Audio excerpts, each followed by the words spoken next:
But you know, we can get into the news. Blizzard games coming to Steam. Yeah, Blizzard games are coming to Steam, guys. And why is that? What's going on? What the fuck? It probably has to do with the Microsoft merger. But Overwatch 2 will be coming to Steam starting on August 10th. Yeah, what does that mean for all Blizzard games? Why bring games to Steam? Well, Blizzard probably considers that it opens up their games to a wider audience. You know, people who don't necessarily want to download the Blizzard launch client or Battle.net, but have Steam and want to be on the game. What does that mean for having a Blizzard account? You'll probably still need a Battle.net account to play Overwatch once you click on the game and launch it. But Steam, yeah, get it on Steam starting August 10th. Now, what does it mean for World of Warcraft? Well, the only thing relevant here is Blizzard said as far as what's next for Blizzard on Steam, we'll be sharing more about potential other games coming to the platform when the time is right. Exciting news? Not really. I don't know if like World of Warcraft going on Steam would be that exciting or change the game that much, because that game still requires a subscription. So there's still that barrier to entry. The barrier to entry is not downloading World of Warcraft, it's really the sub. If they change that and put the sub as part of the Game Pass, well, then you've eliminated a barrier to entry. Then you've brought a lot of new players in, but we'll see. Anyways, speaking of merger, we have a date. We have a date for this merger, and I don't want to know how many hours I put into WoW. Yeah, don't type /played then. The Microsoft merger with Activision Blizzard deadline has been extended to October 18th. So what does this mean? Well, October 18th is now the date that we expect this to happen. Honestly, that's way sooner than I thought it would be. I mean, we're talking Headless Horseman running around in WoW, and WoW being owned by Microsoft by then. Think about that. That's not that far away. So the merger deadline has been extended to October 18th. Now, it doesn't mean that if the merger doesn't happen by October 18th, it's done, kapoosh, it's not going to happen. No, it just means that the price that Microsoft will have to pay will start to go up. So most likely they'll get it done by then. So Microsoft was going to pay upwards of $3 billion to Activision Blizzard, depending on specific circumstances. While the 3 month will raise those fees to $3.5 billion if the deal somehow manages to fall apart after August 29th, or $4.5 billion after September 15th. So you see, there's an incentive here to get this done by October 18th, and judging by the way the courts ruled and everything else, I think it will happen. It will happen. That's right. We will have Bill Gates in the game.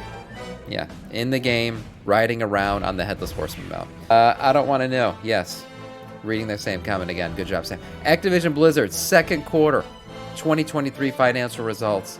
This is interesting. $1 billion in net bookings thanks to Diablo 4. Damn. $1 billion, and they can't get their fucking devs to stay long enough. Okay. Yuck, indeed. This quarter, our talented team, this was from Mr. Bobby Kotick himself. This quarter, our talented team delivered strong performance for our players and shareholders. We delivered a 50% year-over-year increase in net bookings, operating income growth over 70%, earnings per share growth over 80%, and a record quarter for Blizzard with over $1 billion in net bookings for the first time. Bobby Kotick needs more boats. CEO of Activision Blizzard. Most importantly, we continue to set new standards for excellence in the workplace culture. Yes, and provide joy and connection to hundreds of millions of players around the world. While we continue to have concerns about the economy and growing industry competition, we remain focused on the long-term opportunities ahead and completing our merger with Microsoft. Yeah, Bobby's excited about the merger because Bobby's going to get richer off of that. Something real quick that I wanted to note here, if I can find it again, is how much money they made off of fucking mobile games. Yeah, it was insane. Highlights, overall Activision Blizzard's in-game net bookings grew over 30%, yes, representing 60% of total net bookings over the last 12 months, while mobile game platforms grew 4%. Yeah, crazy shit. I remember seeing somewhere in here, oh, here it is, announcing that mobile games now contribute 40% of total revenue. That's right, Diablo Immortal and Candy Crush are fucking nailing it out of the park. You guys have phones? Evidently you do have phones, because that shit's very profitable. Now, for the Activision side, it's mostly about Call of Duty. Call of Duty numbers are slightly down, but they're just talking about, oh yeah, Call of Duty, 20-year anniversary, all that shit's happening. They're going to be excited. Call of Duty Mobile. Yes, Call of Duty. That's all Activision does now. But for Blizzard, 26 million monthly active users, down from 27 million in Q1 of 2023, but in the second quarter, the Blizzard segment grew over 160 year over year, and operating income more than tripled year over year, each setting new quarterly records driven by the launch of Diablo 4. Yeah, Diablo 4 fucking nailed it out of the park. I mean, that game is highly successful right now. People are playing it. People are still, into it, and that game sold a shit ton. But what about the game that we care about a lot here on this stream? For World of Warcraft, the one thing they said is the team is delivering more content faster than ever before following the November release of the Dragonflight expansion for the modern game, and subscriber retention in the West, mind you, in the West, I don't think they have any more subscribers in China, remains higher than at the equivalent stage in the recent modern expansions. It's a highly convoluted fucking corporate speak right there. There's a lot of caveats to this. So in the West, in the equivalent quarter of recent modern expansions. Now, what do they mean? Are they just looking at Shadowlands? Because it's pretty easy, I think, to beat those numbers. And does this mean that there's more subscribers? No, they're just saying subscriber retention is up, not subscriber numbers. So basically, the people that are playing are staying more than they were previously, perhaps in Shadowlands. Like I said, this is a very corporate speak statement made here. It doesn't mean the game's doing amazing. It just means the players who are playing in the West are staying more often than they did in the previous expansion, probably Shadowlands. Yeah, and a new boat next month. That's right. Yeah, okay, King is the big boy. I mean, my God. King, fucking 238 million monthly subscriber active users. King's just making a shit ton of money. You gotta know, Candy Crush is just fucking crushing it, probably, still. And all other mobile games, Diablo Immortal and shit like that is just going crazy. I don't know, Arknight too, what the hell happened to that? The fucking Blizzard, the World of Warcraft little mobile game player. We'll see, probably going to be profitable as well. On to actual news in the game. A new catch-up mechanic has been added. You'll be able to use your Flightstones to purchase Mythic Plus gear. That's right, Mythic Plus 2.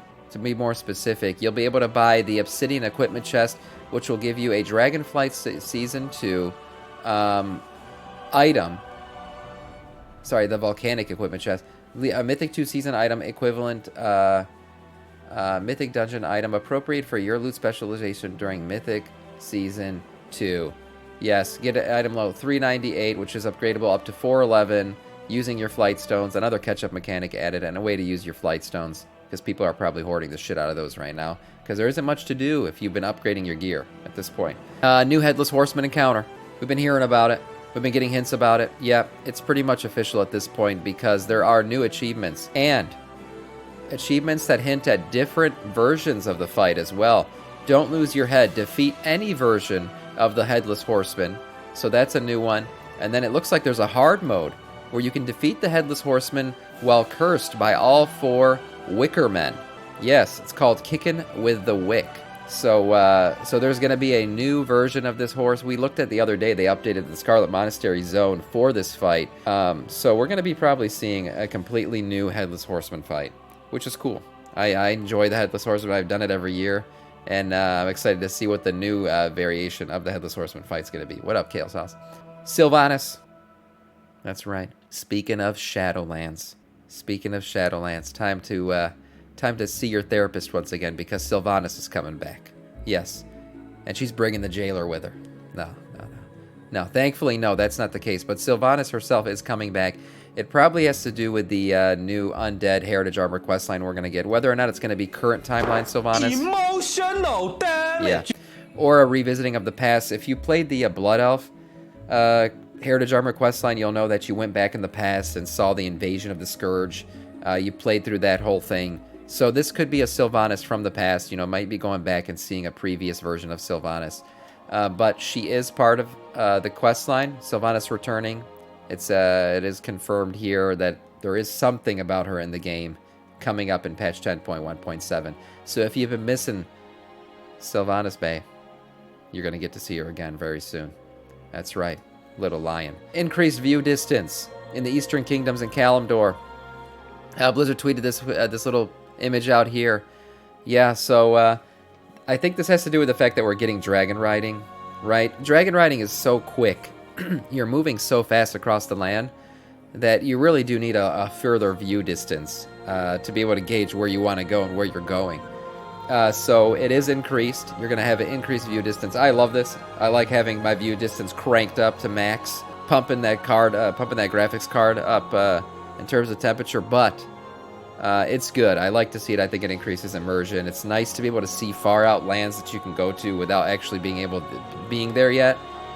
So this is cool. And again, I think it's an addition being made because of dragon riding coming to Kalimdor and the Eastern Kingdoms. Is Mommy back from getting mail?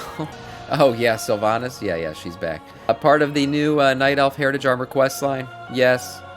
We're going to see some Warglaives. Yeah, part of the Transmog, we're getting Warglaives for the Night Elves. I didn't know this until now, but part of it, yes, you'll be able to... This new spell currently uses an icon associated with various Warglaives, including the Sentinel Moonglaive. So, yeah, get your Warglaives. Don't forget, guys, we are still getting...